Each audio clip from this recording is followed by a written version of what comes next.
Hi everyone. Sorry, I had some technical problems, but I'm here for good now. Okay, so today's tangle is going to be Meer, and I have a 2x2 tile, or you could use any size paper you want, or draw off a 2x2 square. I'm using a Micron 01 or whatever pen that you have, a pencil. Most pencils are 2Bs. This is a 2B pencil. A tortillon for shading, or a Q-tip, also known as an earbud. And this is video 12. Can't believe it's been 12 videos already. So we're going to take time to breathe in, get ourselves nice and comfortable in our seat. Take a deep breath in through the nose, out through the mouth, in through the nose, out through the mouth, in through the nose, out through the mouth. If you want, you could put some music that you like. I prefer to do it without music. That's why you'll never hear music in my background. Take time to have some gratitude for being here again, appreciation for learning a new tangle. We're not going to do corner dots today, or a border, or a string. We're going to go right to the tangle, the mono tangle. And this is another border tangle. You could use it as a border. You could use it as a string to divide your artwork into different sections.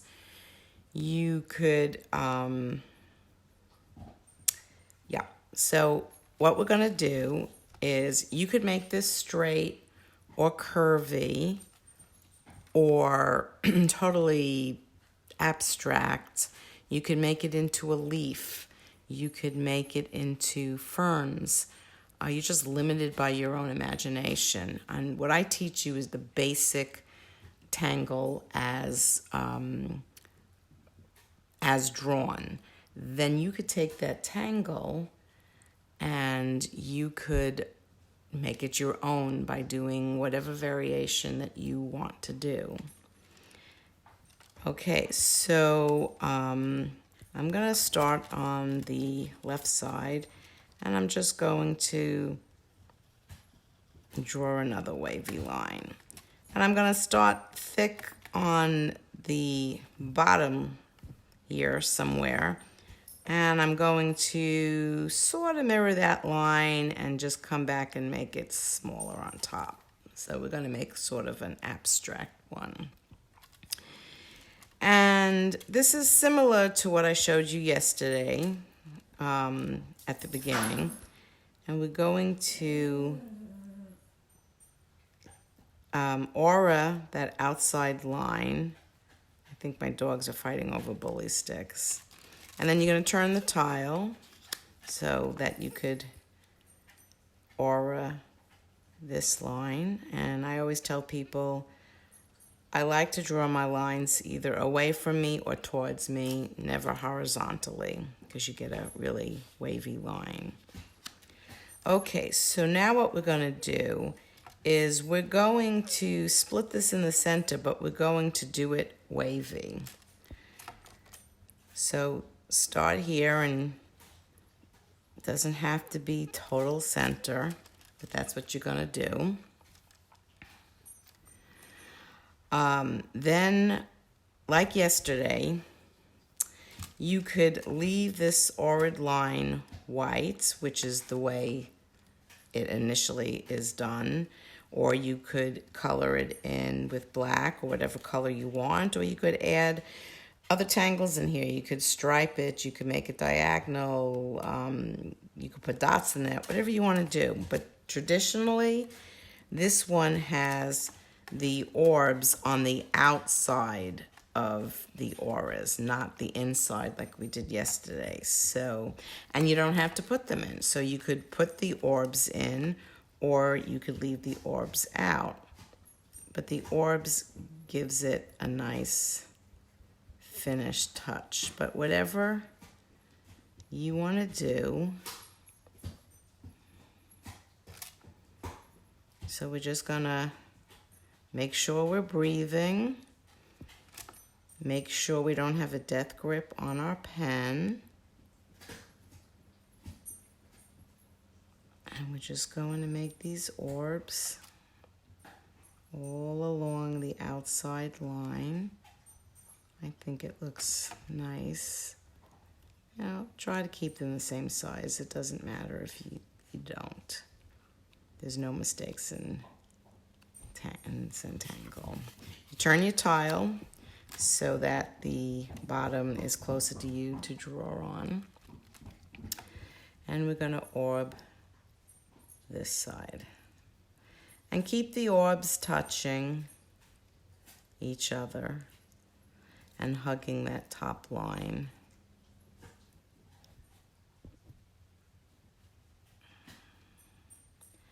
And remember to breathe. Very important. Got to get that oxygen to your brain. It also helps you relax.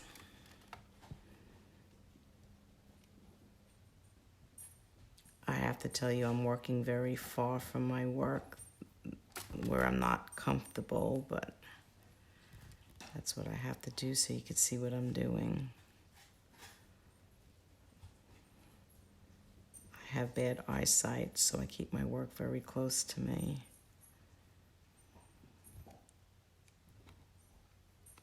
Okay, that one was a little funky. Okay, so that's what we have so far. Now what we're going to do is we're going to make lots of lines at a diagonal very close together. Now you have a choice. You could choose to make the lines going up this way. You could choose to have the lines coming down this way. You could choose to have one side going one way and another side going the other way. Traditionally, the lines are going in the same direction on both sides, but this is your artwork and you do what you want. So I think I'm going to start up here. So I'm going to start with this line, and then I'm going to come up here and finish it. And you keep them fairly close together. And you just, keep going down to that center line. You don't go over it.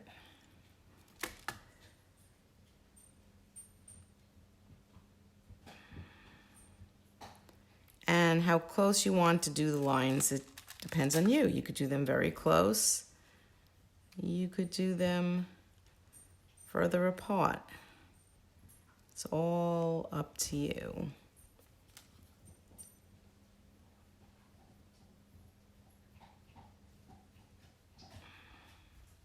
Just make sure the work is in a comfortable position for your hands.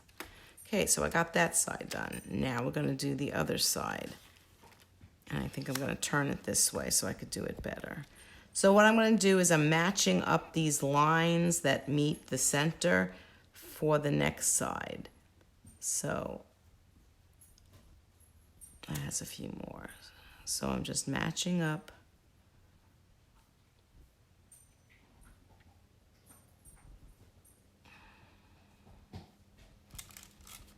as best you can. Doesn't have to be perfect. It doesn't have to be totally matched, but it gives it some symmetry if you match it. Now I'm having trouble matching, so I'm not gonna match it.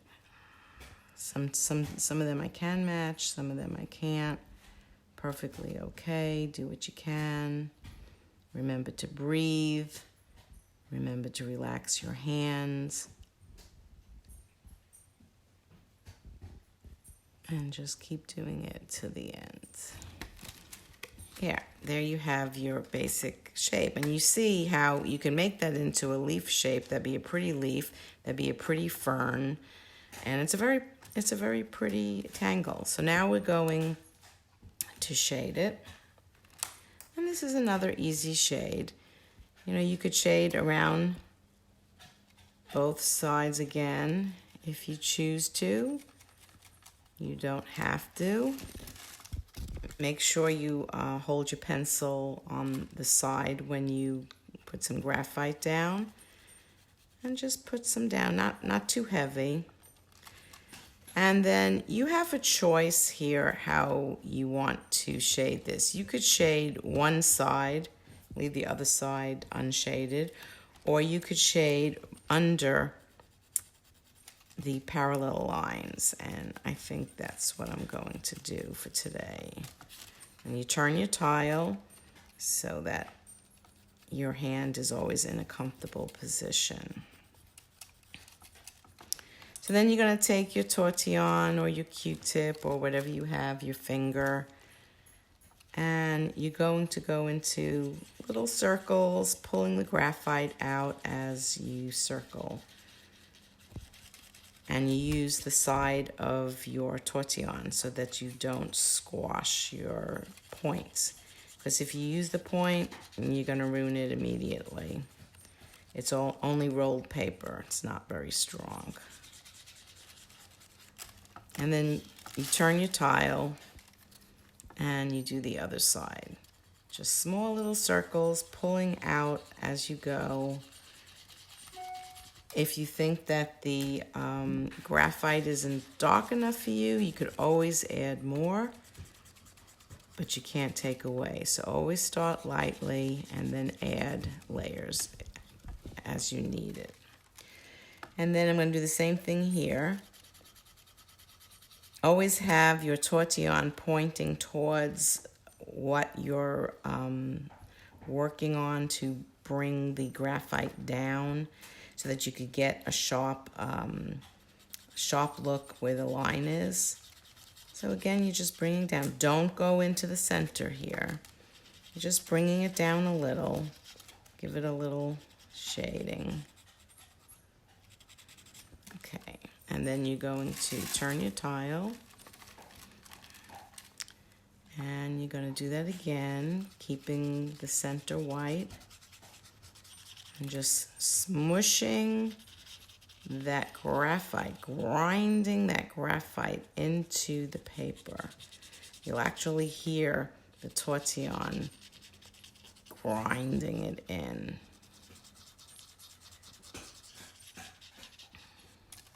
Okay, now last step on this is you go back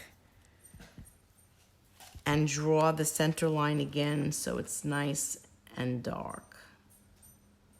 Being very careful that you stay on the line that you already made.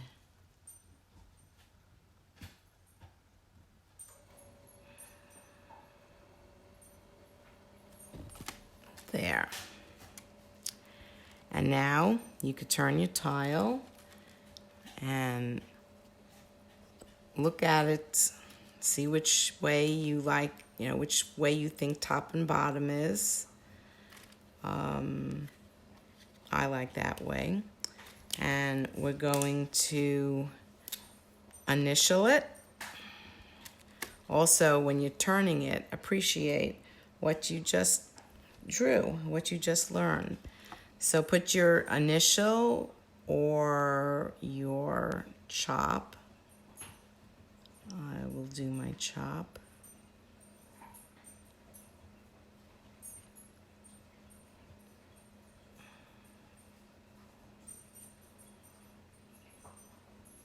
And that is my chop. And then you're going to turn it over and you're going to sign it. Today's date is 4/21. This is video 12.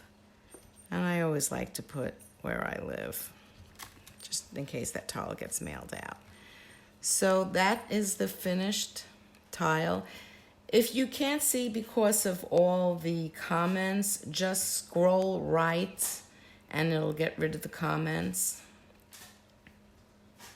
Why is it called a chop? Good question. Because it's more than you could either initial it or chop it. So a chop is a fancy initial. You're doing something fancy with your initials. That's called a chop. Like the Chinese have those chops. That's sort of what we're trying to make here. I want to show you some other mirrors. So here is a mirror. And if you notice, I shaded one side, so it gives it a different look than when you shade the two sides. And here is a mirror right here. And, oh, I forgot to tell you that you could put little sparkles in your mirror by just, leaving little spaces between the lines here and there. But this person did the lines in two different directions, and it looks kind of cool. And here is another mirror where they just shadowed the center. And the shading you could do any way you want. It's up to you. Like I always say, it's your artwork. So I hope that you enjoyed today's Tangle Meer. And yes, it does look like a feather. It does. So there's a lot you could do with this particular tangle. So I hope you enjoyed it. I will see you tomorrow. Have a great day. Bye, everyone.